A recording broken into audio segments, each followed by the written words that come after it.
नमस्कार दोस्तों, मैं हूं आपके साथ सुप्रिया रानी और आप सभी जुड़े हैं न्यूज आप तक की नई पेशकश के साथ। रुख करते हैं आज की ताजा खबरों की तरफ।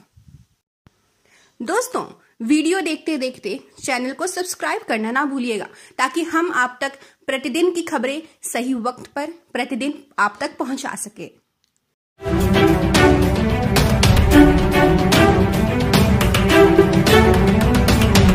कांग्रेस के शीर्ष नेतृत्व ने पूर्वी लद्दाख में एलएसी पर चीन की घुसपैठ पर प्रधानमंत्री नरेंद्र मोदी से देश को सच से रूबरू कराने की मांग की। कांग्रेस अध्यक्ष सोनिया गांधी ने सवाल किया कि चीन की सेनाओं ने लद्दाख में हमारी जिस जमीन पर कब्जा किया है उसे मोदी सरकार कब और कैसे वापस हासिल करेगी। वहीं राहुल गांधी ने कहा कि पीएम चीनी घुसपैठ का सच देश से साझा करे। उन्होंने कहा कि चीन से अपनी जमीन वापस लेने के लिए सरकार जो भी कार्रवाई करेगी उसमें कांग्रेस समेत पूरा देश एक साथ खड़ा होगा। अमेरिकी राष्ट्रपति पद के लिए डेमोक्रेटिक पार्टी के प्रत्याशी जो बिडेन ने कश्मीर नागरिकता संशोधन कानून और राष्ट्रीय नागरिकता रजिस्टर को लेकर भारत विरोधी बयान दिए। उन्होंने कहा कि कश्मीरियों को उनके अधिकार दिलाने के लिए भारत को जरूरी कदम उठाने चाहिए। साथ ही उन्होंने सीएए और एनआरसी असम में लागू एनआरसी पर निराशा जताई। भिलाई देश भर में अलग अलग हाई स्पीड ट्रेन चलाने की तैयारियां चल रही हैं। इसके लिए कई जगहों पर ट्रायल भी हो चुका है। इसके बीच रेलवे ने भिलाई इस्पात संयंत्र से वनेडियम मिश्रित पटरियों की मांग की। यह पटरी न केवल मजबूत होती है बल्कि इसकी उम्र भी 10 साल से बढ़कर 20 साल हो जाती है। लंबी उम्र की पटरियों से रेलवे को काफी बचत होती है। भिलाई इस्पात संयंत्र ने हाई स्पीड ट्रेनों की पटरियों को बनाने का काम शुरू किया है। सरकार ने अंतर्राष्ट्रीय यात्री उड़ानों के परिचालन पर लगाई गई रोक को आगामी 15 जुलाई तक के लिए बढ़ा दिया।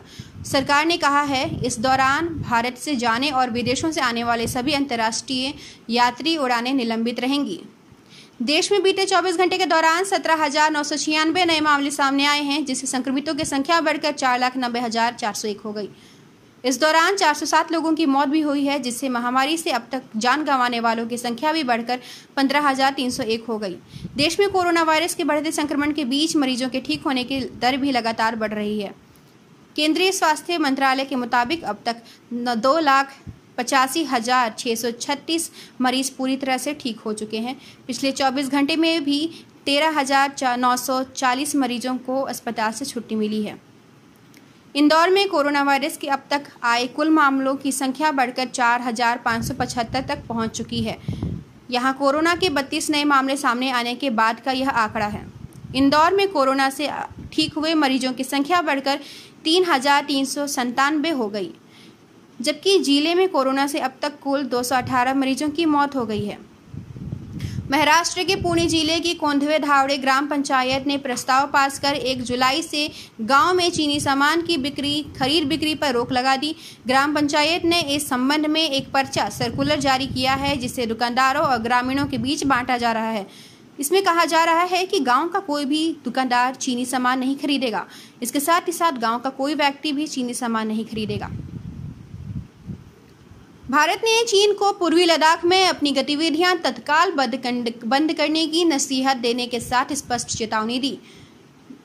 दोनों देशों के बीच सीमा पर बलपूर्वक यथास्थिति बदलने की किसी भी कोशिश से न केवल क्षेत्रीय शांति प्रभावित होगी बल्कि द्विपक्षीय संबंधों पर भी इसका बुरा असर पड़ेगा। भारत ने स्पष्ट कर दिया है कि ऐसी किसी कोशिश की प्रतिक्रिया होगी तो इसके बाद दुष्परिणाम भी चीन को झेलने होंगे। लद्दाख में शुक्रवार देर शाम भूकंप के झटके महसूस किए गए। झटके की तीव्रता रिक्टर पैमाने पर 4.5 रही। 8:15 बजे भूकंप के झटके महसूस होने पर लद्दाख में भय का माहौल बन गया। लोग घरों से बाहर निकल आए। फिलहाल अभी भी किसी प्रकार के नुकसान की संभावना नहीं जताई गई। भारतीय अमेरिकी कांग्रेसी डॉक्टर अमी बेरा ने शुक्रवार को सीमा विवाद को लेकर चीन की आक्रामकता पर चिंता जताई है। इसके साथ ही साथ बीजिंग से भारत के साथ सीमा मुद्दों को सुलझाने के लिए राजनयिक तंत्र का उपयोग करने की बात रखी। झारखंड में शुक्रवार को 29 नए कोरोना पॉजिटिव मामले पहचान में आए। इनमें गिरिडीह में 6, हजारीबाग में 5, देवघर में 3, धनबाद में 3, दुमका में 3, जमशेदपुर में 2, चतरा में 2 कोरोना पॉजिटिव शामिल हैं। आज बोकारो, गोड्डा, कोडरमा, पाकुड़ और सरायकेला में एक नए मामले सामने आए हैं। आज के ताजा आंकड़ों के साथ राज्य में कोरोना संक्रमितों की संख्या 2,294 तक पहुंच गई। प्रतिबंधों में ढील के बाद दुनिया में कोरोना वायरस का प्रसार तेज हो रहा है। विश्व स्वास्थ्य संगठन के मुताबिक पिछले 24 घंटे में दुनिया भर में 1,77,000 कोरोना संक्रमण के नए मामले सामने आए। अब कोरोना संक्रमितों की संख्या 294 लाख के पार पहुंच गई है। कोरोना वायरस से मरने वालों की संख्या 4,80,000 के पार जा चुकी है। पाकिस्तान क्रिकेट टीम को इसी महीने इंग्लैंड के दौरे पर रवाना होना है, लेकिन इससे पहले उसके 9 खिलाड़ियों को कोरोना पॉजिटिव पाया गया है। वैसे इस दौरे से पहले सभी खिलाड़ियों का कोरोना टेस्ट एक बार फिर से कराया जाएगा और इसके बाद ही उनके जाने या ना जाने पर आखिरी फैसला होगा। भारतीय रेलवे स्टेशन विकास निगम लिमिटेड ने शुक्रवार को बताया कि उसे ग्वालियर, नागपुर, अमृतसर और साबरमती स्टेशनों के पूर्ण विकास के लिए 32 योग्य आवेदन मिले हैं। रेलवे स्टेशनों के विकास की नोडल संस्थान IRSDS ने गत दिसंबर में चारों स्टेशन के लिए आवेदन आमंत्रित किया था। बेशक नेपाल सीमा पर जनता के बीच सौहार्द है, रोटी बेटी का मजबूत रिश्ता कायम है, चीन की चालबाजियां समझी जा रही हैं, लेकिन उस मौजूदा हकीकत को भी नज़रअंदाज नहीं किया जा सकता है, जिसके चलते यहाँ आशंका के बादल घुमड़ रहे हैं। कभी हमारा हमसाया रहे नेपाल में सब कुछ ठीक नहीं चल रहा। सीमा पर हम रहने वाले आमजन भी महसूस कर रहे हैं कि सदियों पुरानी गाढ़ी दोस्ती में कोई ना कोई बाहरी जहर घोल रहा है। कहते हैं कि भारत का रुख अब भी बड़े भाई जैसा है, लेकिन नेपाल सरकार की तरफ से मुंह मोड़ा जाने लगा है। सीमा पर चीन की आहट दिखती है।